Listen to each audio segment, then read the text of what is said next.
नमस्कार दोस्तों, आज के इस खूबसूरत दिन में मैं आप सभी दोस्तों का स्वागत करता हूं। दोस्तों, अगर आप लोग फ्यूचर को मान कर चलते हो कि ये एक मनी डिस्ट्रक्टिव वेपन है और फ्यूचर्स में काम करने वाले लोगों ने अपना बहुत नुकसान किया है।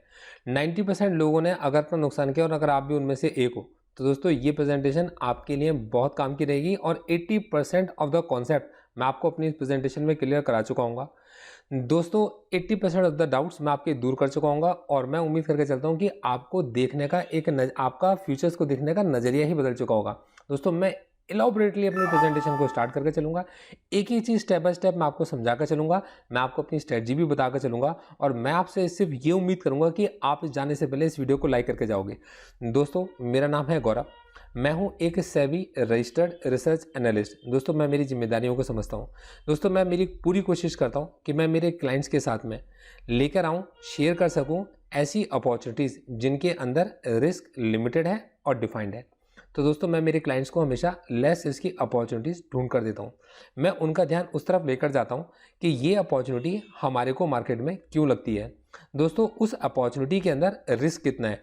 इसके साथ मैं उनको ये भी बता कर चलता हूँ कि इस तरीके की अपॉर्चुनिटी में वो जो रिस्क है, इस रिस्क को हम लोग मिनिमाइज किस तरीके से कर सकते हैं। तो दोस्तों उस कंडीशन में, उस मिनिमम रिस्क में अगर हम लोग अपनी उस पोजीशन के अंदर एक एंट्री लेकर चलते हैं तो दोस्तों हमें कोई डर नहीं होता। और आने वाले वक्त में अगर मार्केट हमारे फेवर में जाता है तो हमें रिवार्ड्स, और अगर मार्केट हमारे फेवर में नहीं जाता तो हमने रिस्क को मैनेज कर रखा होता है।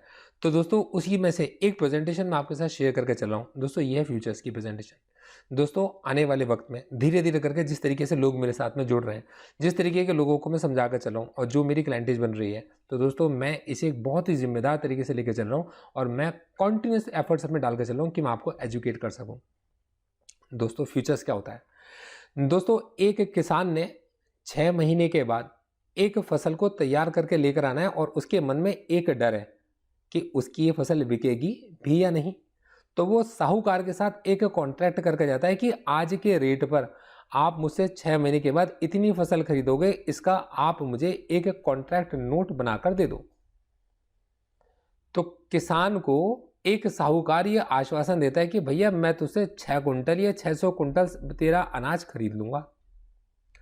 अब किसान ये सोचता है कि मैं 1000 कुंटल लगाऊंगा, 600 कुंटल का रेट तो मेरा फिक्स हो गया।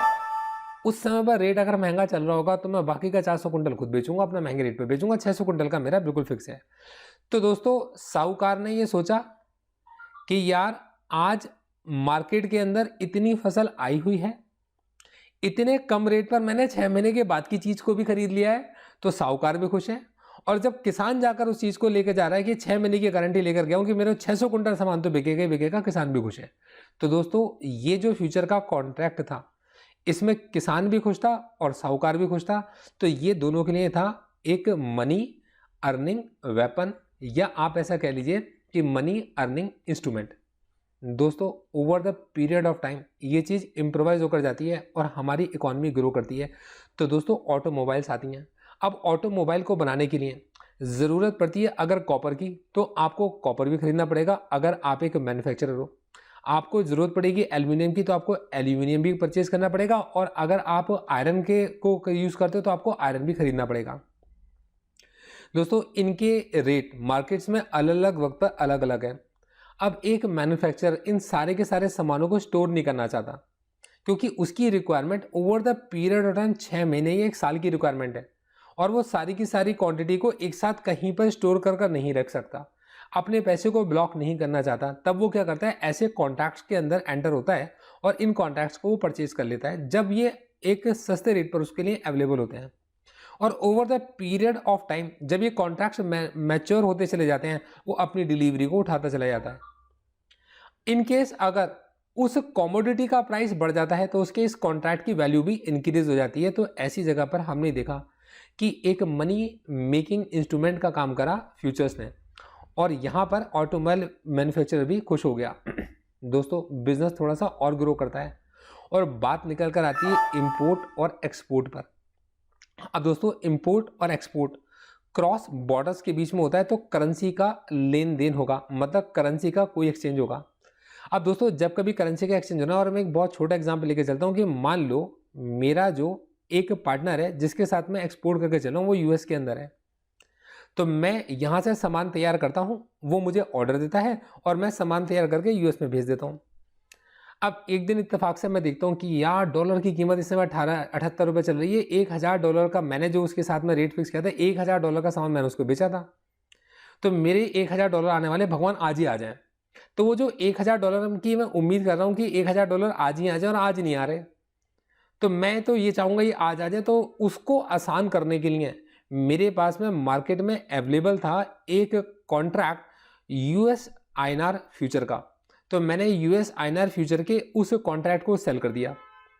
तो जब मैं अपने इस यूएस आईएनआर के कॉन्ट्रैक्ट के फ्यूचर को सेल करता हूं, तो मैंने ये देखा कि उसका जो लॉट साइज है वो 1000 का, और मेरे पास $1000 आने वाले हैं। अगर इस डॉलर की कीमत 78 रुपये से और ज़्यादा ऊपर जाकर 79 या 80 हो जाती है, मतलब यूएस डॉलर अप्रिशिएट करता है, तब उस कंडीशन में मेरे पास में मेरा ये कॉन्ट्रैक्ट लॉस में जा रहा होगा, क्योंकि मैंने सेल किया है। तो मेरी वो जो पेमेंट आनी है, उस पेमेंट की कीमत भी उतनी ही बढ़ रही होगी। तो मेरे को कोई बड़ा नुकसान इसके अंदर नहीं है। अब दोस्तों, अगर ये नीचे गिर जाता है,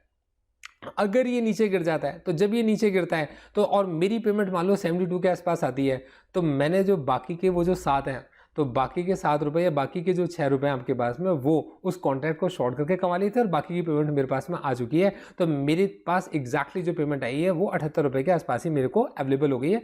माइनस कर दीजिए उसमें से वो जो मेरी ट्रांजेक्शन कॉस्ट या जो मेरे पास चार्जेस लगे होंगे। तो दोस्तों, यहाँ पर भी मैंने ये ऑब्जर्व किया कि ये जो था एक मनी मेकिंग इंस्ट्रूमेंट की तरह काम कर रहा था। अब सपोज करो ऐसा भी होता है कि मेरे को अपनी कोई पेमेंट करनी है बाहर, मतलब मैं किसी सामान को इंपोर्ट करता हूँ, मैंने किसी मेडिकल के इंस्ट्रूमेंट को परचेज़ किया है। ऐसा भी हो सकता है मैंने किसी सॉफ्टवेयर को परचेज़ किया है। दोस्तों, ऐसा भी हो सकता है कि मेरे को बाहर किसी कंट्री में किसी कोर्स को करने के लिए जाना था, और यूनिवर्सिटी की फीस मैंने पे करनी है over the period of time, 6 महीने या साल के अंदर या 2 साल के अंदर। और आज मैं देखता हूँ कि डॉलर की कीमत 68 रुपये, 70 रुपये, 72 रुपये चल रही है, बहुत कम कीमत उसकी चल रही है। तो दोस्तों, मैं इसी कंडीशन में चाहूँगा कि जो पैसे मेरे को कल देने हैं वो मैं आज ही दे दूँ, क्योंकि मेरे को पैसे कम देने पड़ेंगे, क्योंकि मेरी तो फीस डॉलर्स में, $1000 मेरे फिक्स हैं। तो और उस समय अगर हम वो पेमेंट नहीं कर सकते हम लोग क्रॉस बॉर्डर, तो मैं उस कंडीशन में क्या करता हूँ, अगर मैं लॉन्ग कर लेता हूँ एक फ्यूचर कॉन्ट्रैक्ट को जिसका लॉट साइज 1000 है, और मैं उस फ्यूचर कॉन्ट्रैक्ट को लॉन्ग कर लेता हूँ, तब उस कंडीशन में क्या होगा, आने वाले वक्त में अगर ये करेंसी, हमारी करेंसी डेप्रिशिएट करेगी और फॉरेन करेंसी अगर अप्रिशिएट करेगी और इसकी कीमत बढ़ेगी, तो मेरे इस कॉन्ट्रैक्ट की वैल्यू भी बढ़ेगी। और उस कंडीशन में जब मेरे को पेमेंट करनी होगी, तो मैं अपने इस कॉन्ट्रैक्ट को ऑफसेट कर दूंगा। दोस्तों, मैं आपके दिमाग के अंदर धीरे धीरे फ्यूचर की जगह बना रहा हूँ। मैंने जिन टर्म्स का इस्तेमाल करा कि किस तरीके से we can offset the future, किस तरीके से we can long the future, किस तरीके से we can sell the future, why we long the future and why we short the future, why we sell the future. दोस्तों, किस तरीके से we can buy the contract of commodity, किस तरीके से we can buy the contract of currency, ये सारी बातें मैं आपको समझा कर चल रहा हूँ। तो दोस्तों, बात यहाँ पर निकल के आती है कि फ्यूचर के किसी कॉन्ट्रैक्ट को अगर हम लॉन्ग करके चलते हैं, तो हमें उसे ऑफसेट करने के लिए वापस बेचना भी पड़ेगा, तब कहीं जाकर हम एक प्रॉफिट को रियलाइज कर पाएंगे। दोस्तों, over the period of time ये चीज़ इम्प्रोवाइज करती है, और इंडेक्स के फ्यूचर, स्टॉक्स के फ्यूचर्स आने मार्केट में शुरू हो जाते हैं। अब दोस्तों, ये एक मनी मेकिंग इंस्ट्रूमेंट थे, हालांकि इनका इस्तेमाल जो किया गया एक मनी डिस्ट्रक्टिव वेपन की तरह इस्तेमाल किया गया। तो मैं आपको समझा कर चल रहा हूँ स्टेप बाय स्टेप, तो इसमें इतना डरने की ज़रूरत नहीं है। अब सपोज करो मैंने किसी एक कंपनी को सेलेक्ट किया, मैं एक स्ट्रेटजी भी आपको समझा कर चलूँगा। दोस्तों, मैंने एक कंपनी को सेलेक्ट किया, मैं उसके फ्यूचर कॉन्ट्रैक्ट में एंटर होना चाहता हूँ। मैं फ्यूचर कॉन्ट्रैक्ट में इसलिए एंटर होना चाहता हूं क्योंकि उस कंपनी के फ्यूचर कॉन्ट्रैक्ट्स में बहुत अच्छी लिक्विडिटी रहती है। और दोस्तों, तो मैंने क्या करा, मैंने उसके स्टॉक्स को परचेज करना शुरू करा over the period of time. Suppose करके चलो 1200 रुपये का रेट चल रहा है और 500 मेरे पास वो क्वांटिटी इकट्ठी हो गई है। एक एवरेज प्राइस मेरे पास 1200 पर एक 500 क्वांटिटी मैंने उसकी इस स्टॉक की परचेज कर ली है। दोस्तों, 6 लाख रुपये मेरे इन्वेस्ट हो चुके हैं मार्केट के अंदर। दोस्तों, डर तो मुझे भी लगेगा। Over the period of time में देखता हूँ कि ये 1200 से इसकी कीमत बढ़कर 1800 रुपये पहुँच जाती है। 500 का इसका लॉट साइज है, 9 लाख रुपए इसमें मेरी वैल्यू हो चुकी है। 3 लाख रुपए के प्रॉफिट में मैं हूँ, लेकिन मैं इस पोजीशन को एग्जिट नहीं करना चाहता। पर मुझे ये पता है बहुत सारे लोग होंगे जो 3 लाख का प्रॉफिट छोड़ना नहीं चाहते होंगे, तो कुछ समय के लिए इसके अंदर एक शॉर्ट सेलिंग आएगी। तो देखो दोस्तों, आप लोगों ने देखा होगा कोई भी स्टॉक जब तेजी से ऊपर की तरफ राइज करता है और उसके अंदर कुछ समय के लिए शॉर्ट सेलिंग आती है, तो एक डिप आती है और हम कहते हैं हैंड्स चेंज हो रहे हैं।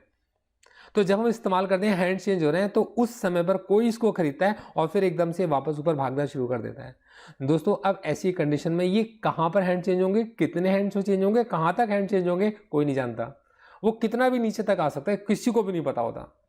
अब उस कंडीशन में अगर मैं एक रेजिस्टेंस को आइडेंटिफाई कर पाया हूँ over the period of time, अगर मैंने इस स्टॉक को इकट्ठा किया है और 1200 रुपये के पहुँचने तक मेरे पास में इस स्टॉक की हर दिन की वैल्यूज़ को मैंने समझा है, तो मैं ये आसानी से समझ सकता हूँ कि ऐसी कौन सी जगह है जहाँ पर मेरे जैसे इन्वेस्टर्स को डर लग रहा होगा और वो प्रॉफिट बुक करेंगे। तब उस जगह पर अगर मैं भी फ्यूचर को शॉर्ट कर देता हूँ, मैं उस स्टॉक के फ्यूचर को शॉर्ट कर देता हूँ और मैं आराम से बैठ जाता हूँ और इत्तेफाक से मार्केट मेरे अगेंस्ट जाती है, स्टॉक ऊपर राइज करना शुरू करता है, तो दोस्तों मेरी क्वांटिटी हेज पड़ी है, क्योंकि मेरा जितना लॉस फ्यूचर करेगा उतने प्रॉफिट मेरे को मेरी इक्विटी रन करके मेरे को दे रही होगी और मुझे कोई बड़ा नुकसान इसमें नहीं है।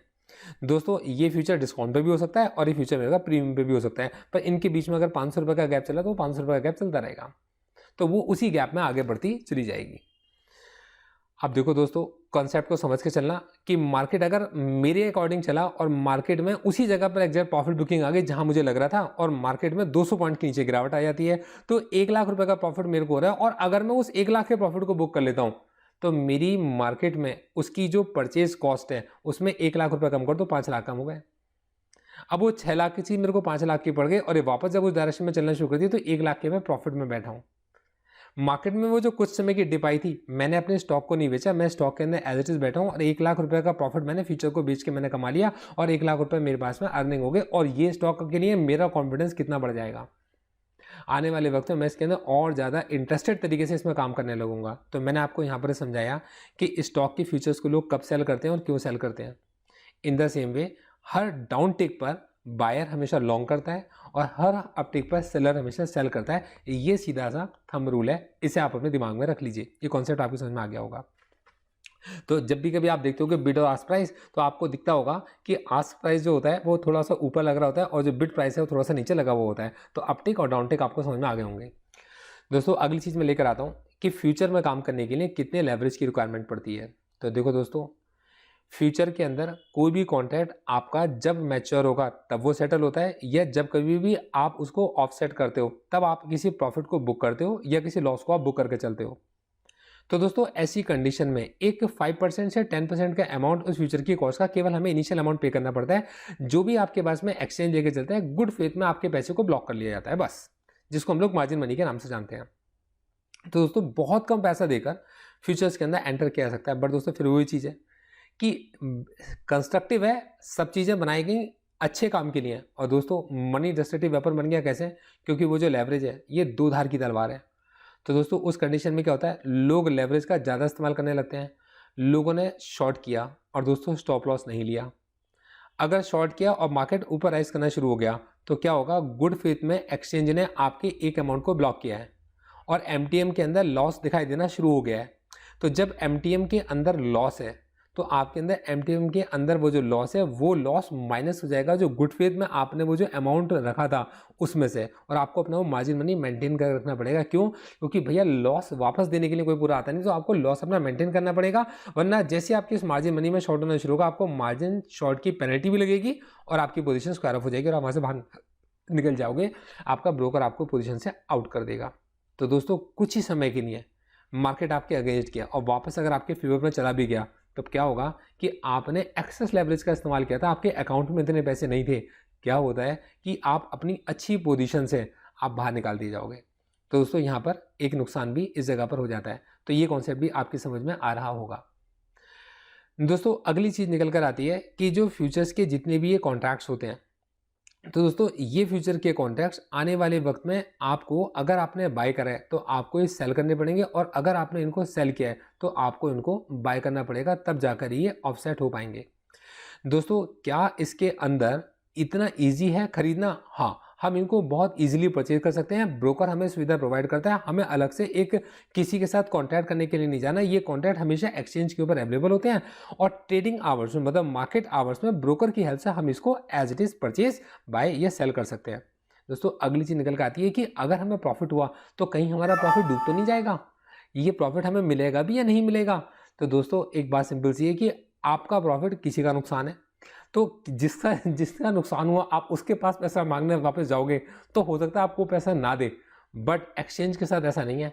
एक्सचेंज और क्लियरिंग हाउस इस बात की गारंटी लेकर चलते हैं कि आपका जो भी सेटलमेंट हुआ उस सेटलमेंट का सारा पैसा आपके बैंक अकाउंट के अंदर या आपके डीमेट अकाउंट के अंदर आपको ट्रांसफर किया जाएगा।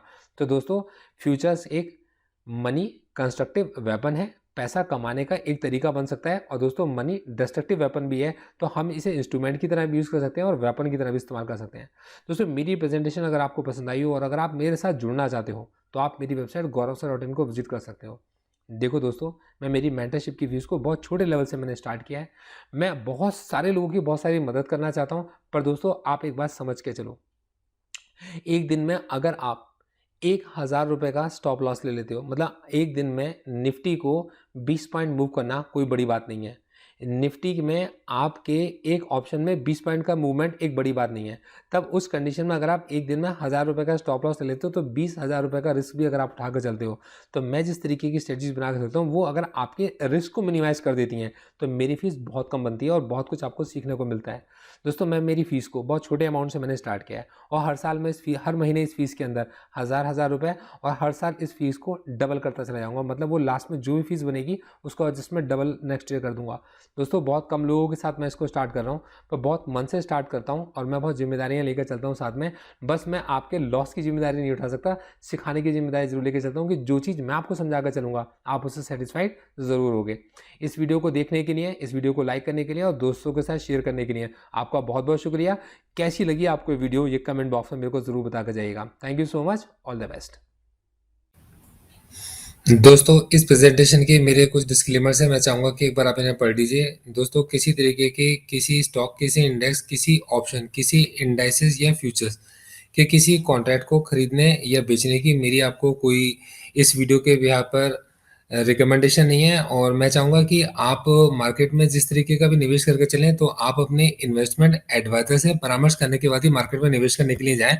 आपके होने वाले किसी भी नुकसान का किसी भी तरीके से मैं या मेरा कोई भी साथी ज़िम्मेदार नहीं होगा। तो मैं चाहूँगा आप इस डिस्क्लेमर्स को अच्छे से पढ़ लें। ये सभी डिस्क्लेमर्स मेरी वेबसाइट पर अवेलेबल हैं और इनके लिंक डिस्क्रिप्शन में भी मौजूद हैं। Thank you so much, all the best.